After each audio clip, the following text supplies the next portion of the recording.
So here we are for another episode, I guess, in the Mental Illness Awareness Week video series.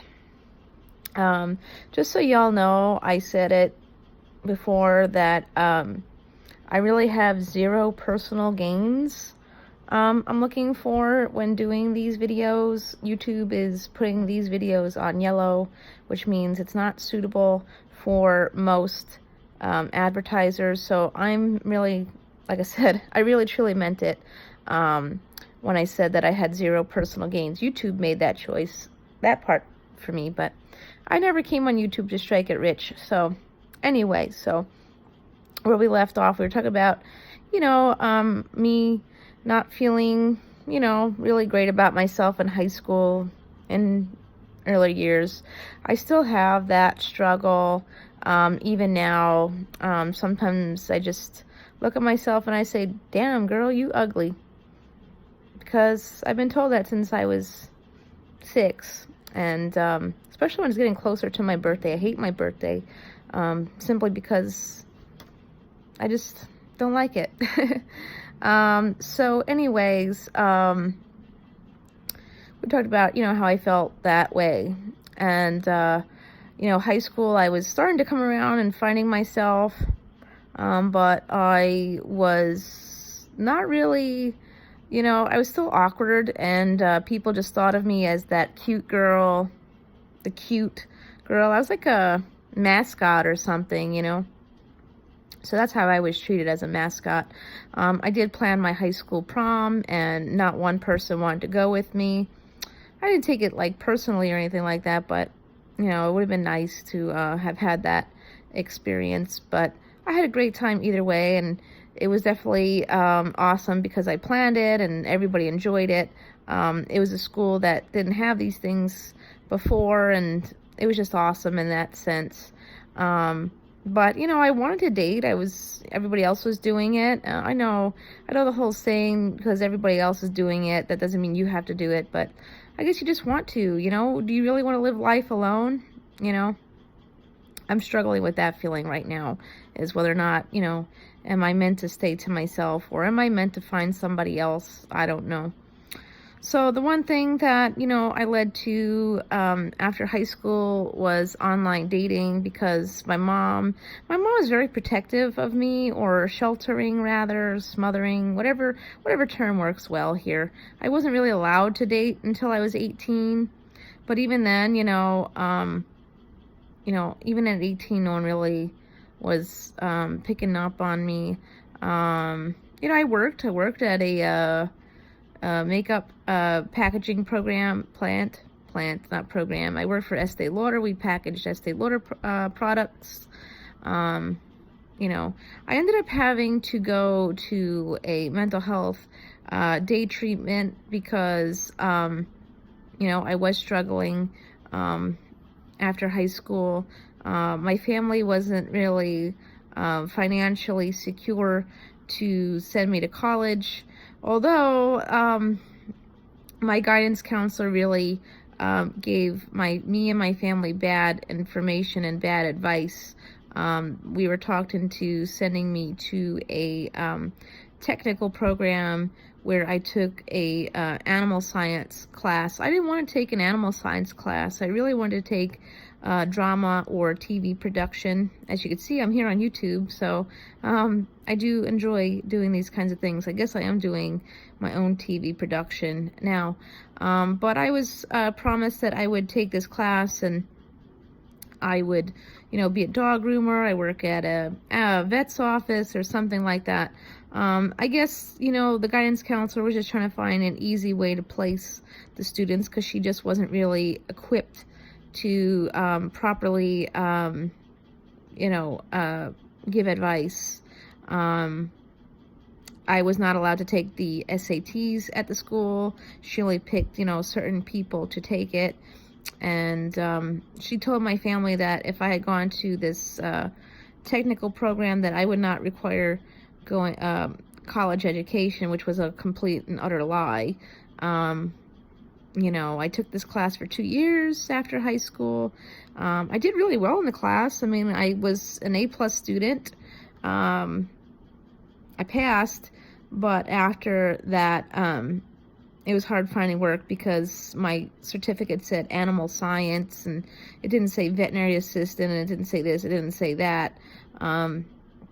Sometimes I wonder if I didn't get a job simply because of that, or they knew that I just wasn't, you know, I was special or something. I have no idea what the real reasons were. I had gone on job interviews, and I was told that they didn't hire people from that program. I have no idea. So my dad was getting annoyed with me because I wasn't, you know, able to get a full-time job. I was working for Estee Lauder at the time, and they would shut down, you know, in seasons where they, you know, didn't have high demand for product. You know, we would have what we call the shift shutdown. So we'd be out of work, you know, for some time.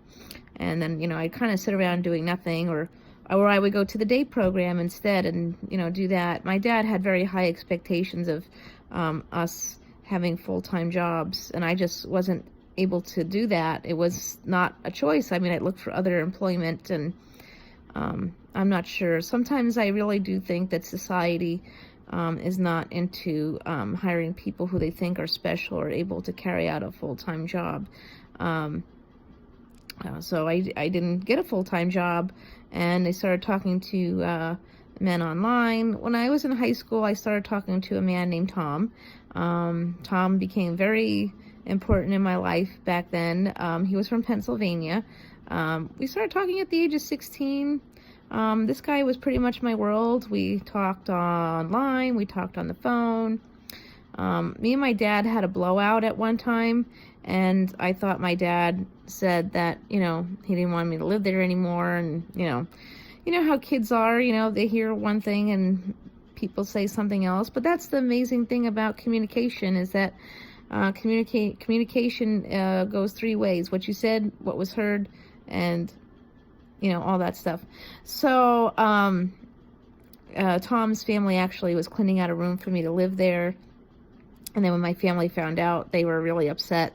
And I was not allowed to move in with Tom and his family. I was crushed. I really wanted to go. You know, I wasn't allowed to go to college because of money issues or whatever else. And I just wanted to go and do things. My mom had a big thing about, you know, I couldn't move out until I was 21 because she didn't want to be financially responsible for me. So she said if I wanted to go move with Tom, I had to wait until I was 21. You know, I set my whole life aside hoping that was going to happen, and it didn't happen. You know, it didn't happen. You know, just before my 21st birthday, he met a 16-year-old and fell in love with her, and I just wasn't 16 anymore, so I guess I really wasn't his cup of tea anymore. I was absolutely devastated. You know, I was absolutely devastated. You know, high school and my early adult years, I just wanted to find somebody who would love me no matter what, because I didn't have friends, you know. And the internet was a new thing, and you could meet people anywhere in the world. And people, you know, you had a new start somewhere else. You know, I never catfished anyone, or I don't know if I've ever really been catfished either. I've only met a few people off the internet in person, but it was an absolute devastating thing, just losing that person. We spoke every day. You know, we talked on the phone or text or, you know, on AOL. That's how I found him in an AOL chat room. Remember chat rooms? I remember chat rooms. You know, so it was a big thing for me, and, you know, I just was so devastated to lose that person. He was my friend, he was my best friend, and, you know, to be betrayed like that was absolutely devastating. I didn't know what I was going to do with myself. I started going, you know, to the date program more and more at the time. Of course, I was never looking for dates there. I was just there to escape. I had taken a new job At that point, I wasn't working for Estee Lauder anymore. I was working for Lane Bryant, which was a dream job at the time. I had a dream of working at Lane Bryant because it was a store meant for plus-size people, and it was awesome. It was awesome. Not after, working there for some time, it wasn't awesome anymore. So I started working there just before I had lost this relationship with Tom. Sometimes, on rare occasions, he'll message me on Facebook, but he's now married, and I wish him well. I'm glad that he's happy. Maybe I'm not happy right now in that sense, but it's okay. Today I feel like I just need to work on myself and continue to find myself and work on myself and get my journey and do what I really need and want to do. But back then, I just needed somebody to like or love me. During that time, I made a very close friend with somebody at the program. I started to become really rebellious then. She offered for me to come spend the weekends at her house, and that's what we did. That was probably the only time I had a real girl's friend kind of experience. I would go there every weekend. She did not live with home with her parents. She was older than me by a couple years. She was in a housing program for mentally ill people, and I was trying to apply for that program so I could maybe move out of my mom's house. It's not a matter of, me wanting to escape my family. It's just that I was in such a dire need to find myself as a person and be an adult, and try to live my life. And I became desperate to find something to get me out of the house. My mom always had a rule that if I had become pregnant, I would have to move out or, other alternatives. So, I guess that led me to, further issues in my life, But, I was so desperate to find somebody to help me escape my parents. And Tom was it at first. I mean, I really truly believed at that time that me and Tom were going to be together forever. And but it didn't happen, And again, I wish Tom well. I don't think he's ever going to watch my YouTube channel. And if you do, thank you, Tom, for being a part of my life and helping mold me to who I am today. After Tom, I became desperate. I wanted to find somebody else. AOL chat rooms were becoming a thing of the past at that time. And, Plenty of Fish became the new AOL chat room. So, the friend that I had, we would look online and see who we could meet up with. And, unfortunately for her, she was a little more awkward than I was, looks-wise and personality-wise. So there were a lot of people out there who, who would want to meet her, and then they ended up liking me instead. But I follow the girls' code, and I don't do that. And then,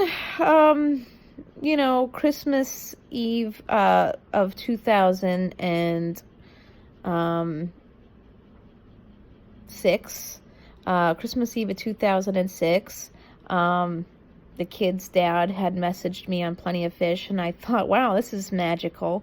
There was actually a guy that was in my date treatment program that I had a crush on, but he was dating a friend of mine, and I'm, like I said, girls' code, so I wasn't going to do that.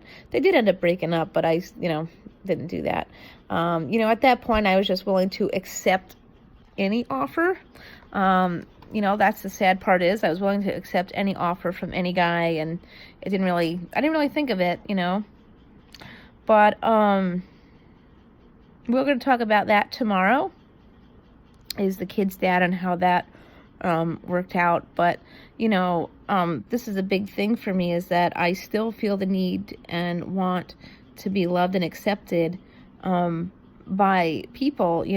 I still have a hard time struggling with the idea that people like me or love me, because I I just don't believe that that exists. You know, love is a hard word, you know. It's like, it's an F word. You know, I consider it like an F word. You know, like 4-letter words were bad. Love is like a 4-letter word also. And, you know, I guess to me, I associate it with it being something bad, because it's just not something that I have ever, like, gotten the chance to experience, or when it was offered to me, it wasn't in the best way. So, you know, but I think at this point in time, it's important for me to find the power to love myself. Some people out there don't agree with the idea that if you can't love yourself, you can't love somebody else, but that you do have to love yourself in order to love other people. I am slowly but surely now starting to learn to love myself, but it's a hard road. It's been a long and hard road, but so yeah, like I said, I became desperate at the age of 18 when I graduated high school. I just really wanted to find myself. I didn't realize back then you don't need a man to validate who you are, but like I said, I just was so in need of being loved by somebody other than my parents, you know. Me and my sister, our relationship wasn't so great, and I had no friends growing up. I had no special people to hang out with, or, you know, I accepted anybody at that point. You know, the girl that I used to hang out with, she was using and abusing me too. I had a job, and I had money. She only got money once a month because she was on disability, and, you know, I was cool. She actually did, a lot of people did think I was cool, but, you know, some people didn't think I was cool enough, or, like I said, I was like a mascot or something. Sometimes I still think now that I'm kind of like maybe a mascot, or, you know, the dope of the group. not in the Sunnies, though. The Sunnies, I don't feel like a dope. I really do feel accepted now, but it did take me a long time to open up to that idea. But unfortunately, that lack of being accepted and loved caused me to have issues and just accepting anyone into my life. You know, I started talking to weird people online too, you know. But yeah. So anyways, tomorrow we're going to get more into the kid's dad and the things that went wrong there, and that may be a really long video, but stay tuned, and remember to ring my bell, because a lot more is coming your way. And, you know, it is Mental Illness Awareness Week, so if you need any kind of help at all, don't hesitate to just ask. Be a friend to somebody. You know, just because someone's not expressing that they're going through something doesn't mean they're not going through something. We all go through something, and sometimes it's visible and sometimes it's not. Just check in on everybody, you know. The toughest season of the year is coming up, and we got to hold on to each other, and society is really in an ugly place right now. So let's not be hateful and be kind to one another. And thank you for stopping by. I appreciate everyone who's watching these videos and giving me positive feedback. Tomorrow's video is going to be very hard to film and talk about, because it's going to be very, very heavy. And again, if YouTube puts my video on yellow, that's fine. I really don't have any personal gains out of this, other than just talking about it. And maybe someone out there needs to come out and talk to me, and that's fine. The link to my Instagram account is in my banner, so if you ever need anything at all, please don't hesitate to send me a message.